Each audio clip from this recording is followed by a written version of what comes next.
Size হয়েছে গো, আমের পুরো হেভি। কিছুদিন গেলেই যে আম লম্বা লম্বা বড় হবে। এই যে একটা আছে,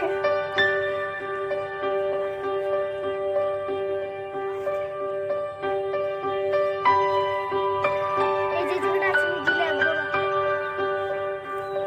আর আমাদের বাগানে কম না, অনেক কিছু আম আছে। ওই যে মেন আম গাছটা আছে, এটা সব থেকে লম্বা।